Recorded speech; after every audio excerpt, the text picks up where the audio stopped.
ગુજરાતમાં ભયંકર ગરમીની વચ્ચે શું છે ગાજવીજનો ખેલ? કેમ ગુજરાતમાં વ્યાપક વરસાદની આગાહી નથી, તેમ છતાં પણ કેટલાક વિસ્તારોમાં અચાનક માવઠું પડે છે? જાણો, હવામાન વિભાગે હજી કેટલા દિવસની વરસાદની આગાહી કરી છે. નમસ્કાર દર્શક મિત્રો, @ગુજરાતમાં આપનું સ્વાગત છે. દર્શક મિત્રો, હાલ તો કુદરતના મિજાજને સમજવો કદાચ માણસ માટે સૌથી અઘરું કામ બની ગયું છે. અત્યારે જે રીતે વાતાવરણ પલટાઈ રહ્યું છે તેને જોઈને એવું લાગે છે કે જાણે ઋતુઓ પોતાનો રસ્તો ભૂલી ગઈ છે.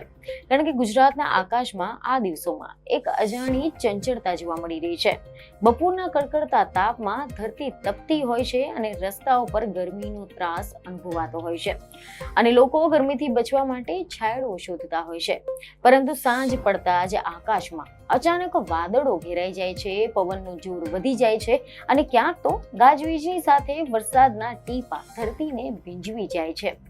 આ દ્રશ્ય માત્ર એક સામાન્ય હવામાનના ફેરફાર નથી. કાળઝાળ ઉનાળાની બપોરે જ્યારે સૂરજ દાદા આગ ઓકી રહ્યા હોય અને અચાનક જ આકાશમાં કાળા ડિબાંગ વાદળો આવી ચડે, પવનના સુસવાટા શરૂ થઈ જાય અને ધૂળની ડમરીઓ ઉડવા લાગે, ત્યારે સમજી લેવું કે આ છે માવઠું, જેને આપણે વૈજ્ઞાનિક ભાષામાં થંડર સ્ટ્રોમ એક્ટિવિટી કહીએ છીએ. અત્યારે સમગ્ર દેશમાં, ખાસ કરીને આપણા ગુજરાતમાં આવી જ કંઈક વિચિત્ર પરંતુ ગંભીર સ્થિતિનું નિર્માણ થઈ રહ્યું છે. આ દર વર્ષે ચોમાસાની પહેલા ભારતના અનેક ભાગોમાં જોવા મળે છે.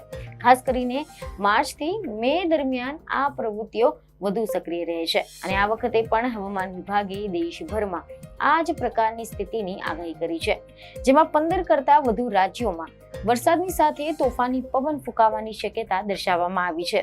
ઉત્તર અને પૂર્વ ભારતના વિસ્તારોમાં તો 30 થી 60 કિલોમીટર પ્રતિ કલાકની ઝડપે પવનની સાથે વરસાદ થઈ શકે છે. આ પરિસ્થિતિઓ દર્શાવે છે કે કુદરત ચોમાસાની તૈયારીમાં લાગી ગઈ છે. વડિયાવામાં એવા પણ અહેવાલો સામે આવ્યા છે કે હવામાન વિભાગની આગાહી અનુસાર ભર ઉનાળે ચોમાસા જેવો માહોલ સર્જાવાનો છે. આ કોઈ સામાન્ય વરસાદ નથી. આ પ્રી મોન્સૂન એક્ટિવિટી છે કે જે ક્યારેક આશીર્વાદ તો ક્યારેક ખેડૂતો માટે અભિશાપ સાબિત થાય છે. તો ચાલો આજે આપણે આ જ વિષય પર ઊંડાણપૂર્વક સમજવાના છે અને એ પણ જાણવાના છે કે આગામી દિવસોમાં તમારા વિસ્તારમાં આભલા કેવા રહેલા છે. સામાન્ય રીતે મે મહિનો એટલે ગરમીનો પારો 40 ડિગ્રીની પાર હોય અને લૂ વાતી હોય, પરંતુ આ વખતે બંગાળની ખાડી અને અરબી સમુદ્રમાં થતી હલચલના કારણે ભેજવાળા પવનો જમીન તરફ ઘસી રહ્યા છે. હવામાન વિભાગે સ્પષ્ટ કર્યું છે કે ગુજરાત અને મહારાષ્ટ્રના અમુક ભાગોને બાદ કરતા લગભગ આખા દેશમાં વરસાદી માહોલ રહેવાનો છે. તો સવાલ એ થાય છે કે ગુજરાતનું શું ગુજરાતમાં માત્ર પવન જ ફૂંકાશે? તો આનો જવાબ છે ના. દર્શક મિત્રો, જો આપણે ખાસ કરીને ગુજરાતની જો આપણે વાત કરીએ તો અહીંયાની સ્થિતિ થોડી જુદી દેખાઈ રહી છે. કારણ કે એવા અહેવાલો સામે આવ્યા છે કે હવામાન વિભાગે રાજ્યમાં વ્યાપક વરસાદની આગાહી નથી કરી, છતાં પણ દરિયાકાંઠાના પવનો અને વધતી ગરમીના કારણે રાજ્યના કેટલાક વિસ્તારોમાં થંડર સ્ટોર્મ એક્ટિવિટી સક્રિય બની રહી છે. છેલ્લા કેટલાક દિવસોમાં, જેમ 4 અને 5મી મેના રોજ કેટલાક વિસ્તારોમાં પવનની સાથે હળવો વરસાદ નોંધાયો હતો, તેવી જ પરિસ્થિતિ 7 મે સુધી રહી શકે છે. એટલે કે છૂટાછવાયા વિસ્તારોમાં ગાજવીજની સાથે વરસાદ અને પવન જોવા મળી શકે છે, પરંતુ આ વરસાદ વ્યાપક નહીં હોય, એટલે કે સમગ્ર રાજ્યને તેનો લાભ મળશે તેવું નથી. હકીકતમાં આ પ્રકારનું જે માવઠું હોય છે તે ખેડૂતો માટે ક્યારેક આશીર્વાદ બની શકે છે તો ક્યારેક સમસ્યા પણ ઊભી કરી શકે છે. ખાસ કરીને પાક તૈયાર હોય ત્યારે આ પ્રકારના ગાજવીજ અને પવનથી પાકને નુકસાન થવાની શક્યતા રહેતી હોય છે. તો બીજી તરફ શહેરોમાં રહેતા લોકો માટે આ માવઠું ગરમીમાંથી થોડીક રાહત લાવે છે, પરંતુ સાથે સાથે ભેજ વધારવાથી બફારો પણ વધી જાય છે અને આના કારણે અસહજતા અનુભવાય છે. આ સમયમાં ગુજરાતમાં ગરમીનો મિજાજ પણ જોરમાં છે. બપોરના સમયે તાપમાન સતત વધી રહ્યું છે અને આગામી દિવસોમાં તે હજુ પણ વધુ ઊંચાઈએ પહોંચવાની શક્યતા છે. ખાસ કરીને 9 અને 10 મેની આસપાસ મધ્ય ગુજરાત, ઉત્તર ગુજરાત, દક્ષિણ ગુજરાત અને સૌરાષ્ટ્રના કેટલાક વિસ્તારોમાં તાપમાન 43 થી 44 ડિગ્રી સેલ્સિયસ સુધી પહોંચી શકે છે. જે લોકો માટે ચિંતાનો વિષય છે, કારણ કે આવી ગરમીમાં સ્વાસ્થ્ય સંબંધિત સમસ્યાઓ વધી શકે છે. ગરમીને કારણે ડિહાઇડ્રેશન, હીટ સ્ટ્રોક અને થાક જેવી સમસ્યાઓનો સામનો કરવો પડી શકે છે. તેથી લોકોને આ સમયગાળામાં ખાસ સાવચેતી રાખવાની જરૂર રહેશે. પૂરતું પ્રમાણમાં પાણી પીવું જોઈએ, બપોરના સમયમાં બહાર ન નીકળવું જોઈએ, હળવા કપડાં પહેરવા જેવી સલાહ આપવામાં આવે છે. આની સાથે જ દરિયાકાંઠાના વિસ્તારોમાં ભેજનું પ્રમાણ વધવાથી બફારાની અસર વધુ અનુભવાશે. એટલે કે ગરમી સાથે ભેજ મળીને વધુ ત્રાસદાયક પરિસ્થિતિ ઊભી કરશે. તો બીજી તરફ ખેડૂત ભાઈઓ માટે આ સમય ખૂબ જ ચિંતાજનક હોય છે, કારણ કે ઉનાળુ પાક જેમ કે બાજરી, મગ અને ખાસ કરીને ફળોના રાજા ગણાતી કેરી પર આ માવઠાની માઠી અસર જોવા મળે છે. જો જોરદાર પવનની સાથે વરસાદ પડે તો પછી આંબા પરથી કેરીઓ ખરી પડે છે અને તૈયાર થયેલો પાક બગડવાની ભીતિ રહે છે. આ સિવાય એવી પણ ખબરો છે કે હવામાન વિભાગની આગાહી અનુસાર દેશના લગભગ 15 થી વધુ રાજ્યોમાં આ પ્રી મોન્સૂન એક્ટિવિટી ચાલવાની છે અને રાજસ્થાનમાં ધૂળની ડમરી ઉડશે, પંજાબ અને હરિયાણામાં કરા પડી શકે છે, જ્યારે દક્ષિણ ભારતના કેરળ અને કર્ણાટકમાં ભારે વરસાદની સંભાવના છે. ગુજરાતમાં ભલે ભારે વરસાદની આગાહી નથી, પરંતુ વાદળછાયું વાતાવરણ અને બફારો લોકોની મુશ્કેલી વધારી શકે છે.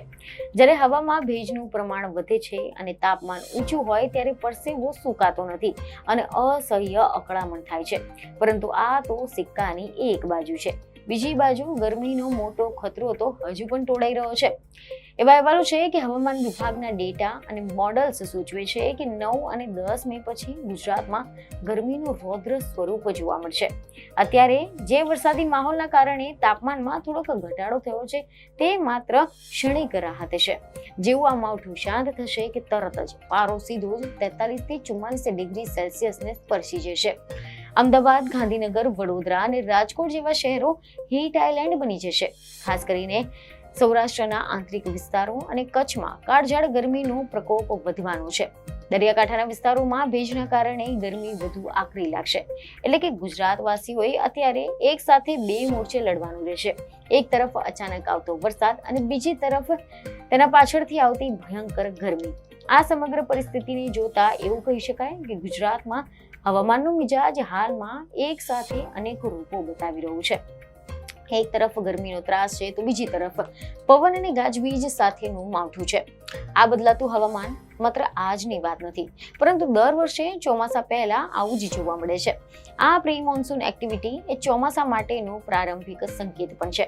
સામાન્ય રીતે ભારતમાં ચોમાસાની શરૂઆત 1 જૂનની આસપાસ કેરળમાં થાય છે અને પછી તે ધીમે ધીમે સમગ્ર દેશમાં ફેલાઈ જાય છે.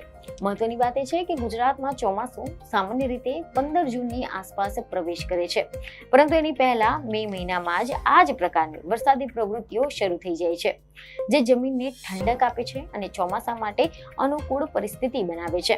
જો કે આ વખતે હવામાન વિભાગે સ્પષ્ટ કર્યું છે કે ગુજરાતમાં ભારે કે અતિ ભારે વરસાદની શક્યતા નથી. એટલે કે આ માત્ર થંડરસ્ટોર્મ અને હળવા વરસાદ સુધી મર્યાદિત રહેશે. આ પરિસ્થિતિઓ વચ્ચે લોકોના મનમાં એક પ્રશ્ન ઉદ્ભવે છે કે શું આ માવઠું ગરમીમાંથી રાહત લાવશે કે પછી વધુ ભેજ અને બફારો વધારશે? હકીકતમાં બંને સ્થિતિ શક્ય છે, કારણ કે જ્યાં વરસાદ પડશે ત્યાં તાપમાન થોડુંક ઘટશે, પરંતુ ભેજ વધવાથી અસહજતા રહેશે, અને જ્યાં વરસાદ નહીં પડે ત્યાં ગરમી યથાવત રહેશે અથવા વધુ વધી શકે છે. આ સમગ્ર પરિસ્થિતિ આપણને યાદ અપાવે છે કે કુદરતના ચક્રો સતત ચાલી રહ્યા છે અને આપણે તેના ભાગરૂપે જીવી રહ્યા છે. ગરમી, વરસાદ અને પવન, આ ત્રણેય તત્વો એક સાથે મળીને એક અનોખી પરિસ્થિતિ ઊભી કરે છે, જે આપણા માટે પડકાર પણ છે અને અનુભવ પણ છે. ગુજરાતમાં હાલનું જે માવઠું છે તે માત્ર એક હવામાન ઘટના નથી, પરંતુ એક સંકેત છે કે ચોમાસું દૂર નથી અને ટૂંક સમયમાં ધરતી પર ફરીથી હરિયાળી છવાઈ જશે.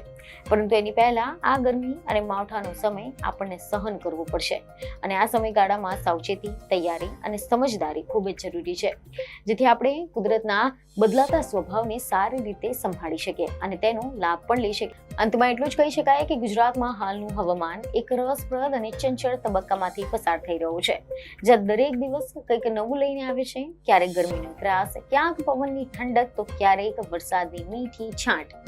અને આ જ તો કુદરતની સાચી સુંદરતા છે, જે આપણને સતત ચકિત કરી રાખે છે અને જીવનમાં નવી અનુભૂતિનો ઉમેરો કરે છે. ટૂંકમાં કહીએ તો ગુજરાત અત્યારે કુદરતના બેવડા મિજાજની વચ્ચે અટવાઈ ગયું છે, જ્યાં એક તરફ આભમાંથી અમૃત જેવું લાગતું માવઠું વરસી રહ્યું છે, બીજી તરફ સૂરજ દાદા આકરો મિજાજ દેખાડવાની તૈયારી કરી રહ્યા છે.